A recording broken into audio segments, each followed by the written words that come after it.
Nanti pada tanggal 2 Januari 2026 kita akan memiliki hukum pidana yang baru, namanya Kitab Undang-Undang Hukum Pidana. Kita akan melepaskan diri dari jajahan 105 tahun hukum pidana kita dijajah oleh Belanda.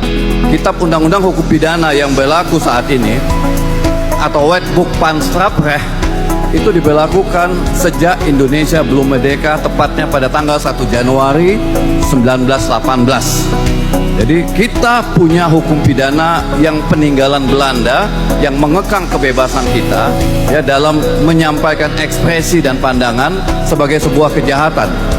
Nah, pada tanggal 2 Januari 2026 nanti kita akan melepaskan itu.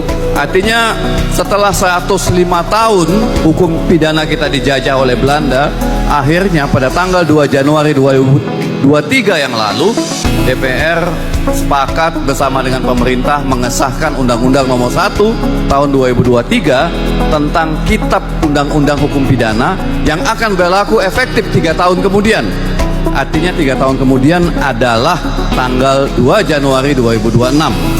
Walaupun di dalam hukum pidana yang baru itu beberapa aspek kontroversial, tapi paling tidak nilai-nilai kebangsaan, nilai-nilai keagamaan, nilai-nilai moral, nilai-nilai kesusilaan yang saat ini lagi dipergunjingkan di tingkat nasional itu dicakup di dalam Kitab Undang-Undang Hukum Pidana tersebut.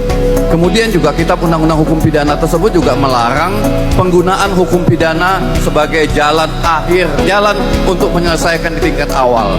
Tapi hukum pidana digunakan di jalan akhir jika masih ada mekanisme-mekanisme lain yang bisa digunakan dalam menyelesaikan konflik.